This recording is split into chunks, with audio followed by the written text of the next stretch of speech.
Today I want to take a quick look at my new Chiappa Rhino. I specifically want to look at what makes this gun different from other revolvers, and do those differences make it a better gun?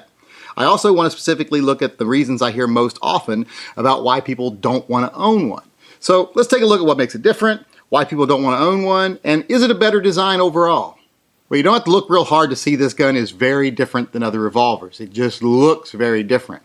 But let's go over the differences here, and like I said, let's see if they are actually good changes or if they make sense at all.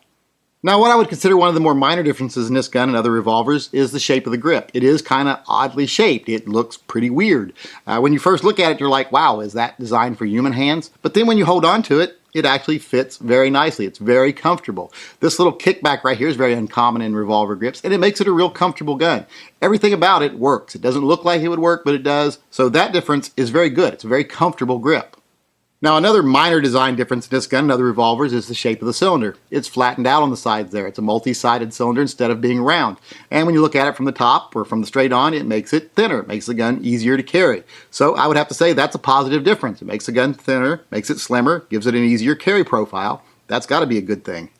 Now, another minor design difference is the cylinder release here. On most revolvers, it's a little button right here to push forward or pull back on a Colt, and it releases the cylinder. On this gun, it's a little lever. You pull it down, pop out the cylinder. So that's a little difference too. That, I will say, it is easy to operate, but I really don't care for it any more than I would any other cylinder release. So that's neither positive nor negative in my mind. Some people might find that as a negative if they're used to one way or the other. To me, it just works, so I really don't care what kind of cylinder release I have.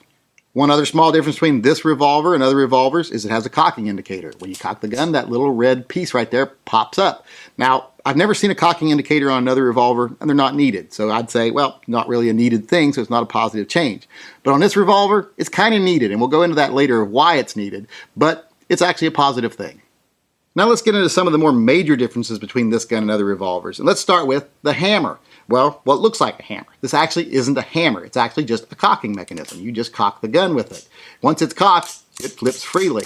You could actually use it as part of the sight picture there. It's actually designed to be part of the sight picture. So it works as part of the sights and it cocks the hammer, but it's not a hammer itself. Like I said, it floats freely once it's cocked.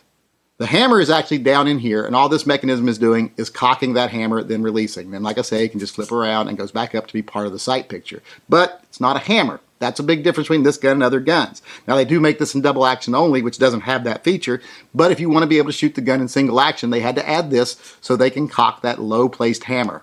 And why is that hammer placed so low? Well, let's pop it open here and we'll take a look at the most major difference on this gun, and you'll see why.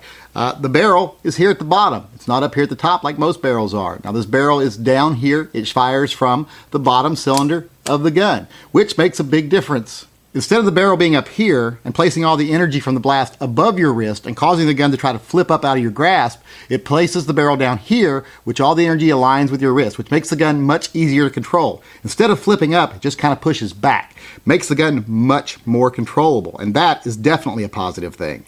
Now, in snub-nose revolvers, I usually say .357 Magnum isn't worth it because you don't get much added ballistics and the controllability is really lost. But with this gun, you can still control the .357 Magnum, so that's a great thing. You can get that little bit of extra ballistics if you want it and still be able to easily control the gun, so that's definitely positive. Plus, it wears on your wrists a lot less, so that's positive too. So the main reason this gun looks the way it looks is because that barrel is down there, and that is definitely a very positive thing. So overall, I give this design a thumbs up in every way. I've put a lot of rounds to this gun since I bought it, and I am super pleased with it. So overall, the design changes they made to this gun, while not revolutionary, they are different, and they are, in my opinion, in many ways, better.